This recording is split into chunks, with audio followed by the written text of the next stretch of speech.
Please forgive the wind. I was hoping it would lighten up, but after a few days, I've given up any hope of that. So here we go. Last video, we staked our tomatoes. We wanted to make some room in the garden, but you can see I do have a few big beds, and my preferred method for growing tomatoes is in cages. So why cage our tomatoes in the first place?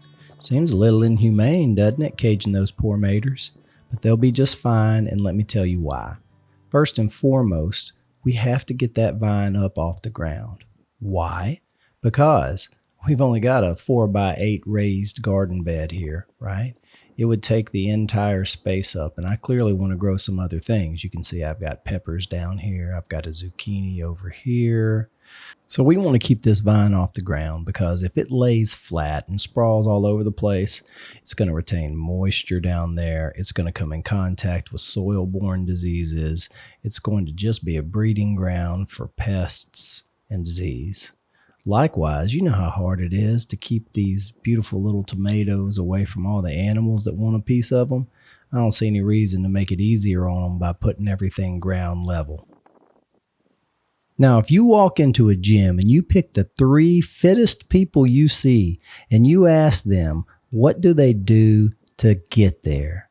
You're going to get 3 different opinions. And well, it's working out just fine for all 3 of them, isn't it? So pruning tomatoes is a lot like that. But that's the fun in gardening, is figuring out the method that works for you that you can show others.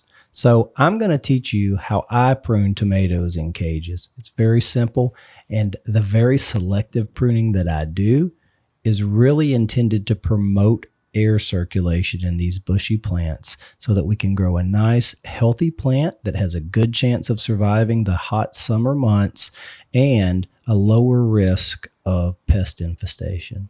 All right then, good circulation starts at the base of the plant, so let's get in there.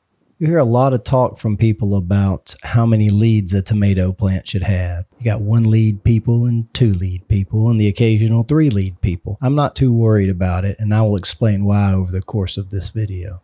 All right, now good circulation begins at the base of the plant. So let's just get in here with our trimmers. The first step is removing all of these low-laying limbs that are touching the ground. See all these leaves here just hanging out in the soil? That's just a breeding ground for soil-borne disease, so we're going to get rid of those. And to be honest, they would yellow up and die anyways because they're too much in the shade of this big, bushy plant. And of course, if its own leaves can't survive in that kind of shade, other plants in our garden can't either. So opening this up gives us more space in this raised bed to plant other things below this tomato plant. And now you can see that this one has a few leaders here. We got the main stem right there in the middle. We've got one coming out of the ground here on the left-hand side, one right here in the back that you can't see because of the camera angle. I'm just going to go ahead and cut that out and pull it off. And another little one here on the right. So which ones do I remove? Well, I just kind of take a look. You can see this guy's running up right in the middle of the plant. And all those leaves are bushing out, but they're not going to get any sunlight. So I'm just going to go ahead and pull that one out too. Now you can see I've got 2 leaders heading up into the cage. All right, now let's move up the plant here to the middle of the cage. And you can see overnight, this tomato's tried to get out of its cage. That's just one night's growth. It's basically just popping up and outside. The point of the cage is to support this plant as it grows vertically. And look at that. You can see I've even got some tomato flowers there. I definitely want them inside the rails of the cage because that cage is going to support those tomatoes so that it doesn't flop those stems over onto the ground. So now I'm just going to walk around the plant, pulling those tender tips back inside the next rail of the cage, just like this. And that'll let me, A, ensure that it's well supported, but B, also see what we need to do with regards to pruning to ensure proper air circulation. Now for my dirty little secret, there are 4 corners on a tomato cage, and I like 4 main stems, 1 in each corner pressed to the outside so I can maintain still some good air circulation inside. Now a lot of people say if you do more than 2 or 3 main stems that what's the point in pruning at all? But I just tell them, don't be sore that I do 4. Let's look and see whose maters are more. All right, now that we've got all those stems tucked neatly back into the cage, let's take a look at the top. You can see here I've got a stem that I pushed back in that's developed a cluster of flowers. Those are going to be BLTs before you know it. There's another little cluster there. But it's not one of my 4 main stems. So what I'm looking for now is this tender little growing tip. And I'm just going to pinch it off with my fingers. Now that limb will still produce those tomatoes. They'll be well supported by the cage, but it won't become another main stem and get completely out of control. Now next up, I'm taking a look inside here for these suckers. See, that's what's really going to hurt us. Those are going to each become an additional stem, and they're going to certainly clog up the middle, mess up my air circulation.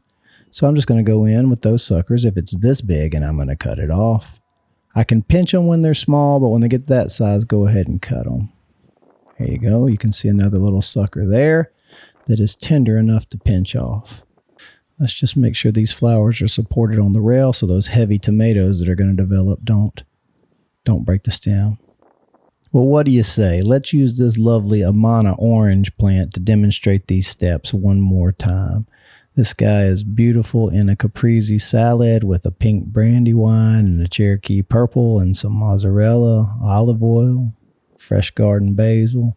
But anyways, all right, let's get down here, right? Step number 1 is to clean up the base of this plant. We got a little flyaway here that sprung up. Let's go ahead and get that out of the way because it's not going to be one of our main stems. You can see all these leaves laying on the soil. As we talked about, they're too deep into the shade. They're going to yellow and die. When they wither, they're just going to be breeding grounds for disease. Let's clean them up. Let's create some space for this jalapeno pepper you see under my elbow here. By removing some of the lower stuff and create good air circulation up that lower stem. And that ought to just about do it.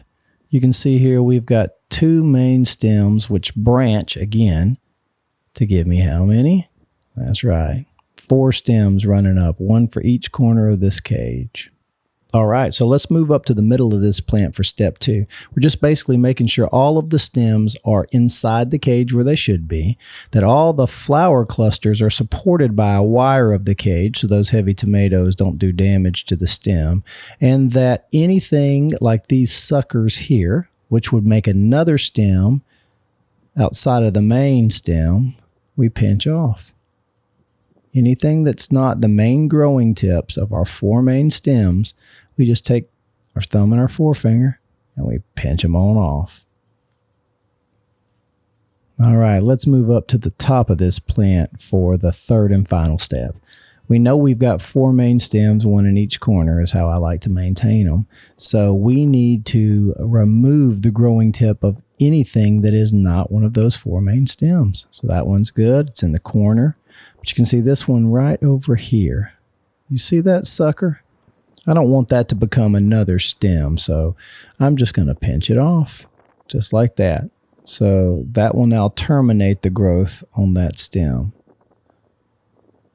Now I'm just going to get in here and I'm going to fluff things up a little bit so I can make sure that I've got good air circulation in the middle. And then I'm going to look around for more suckers. There's one. Adios, amigo.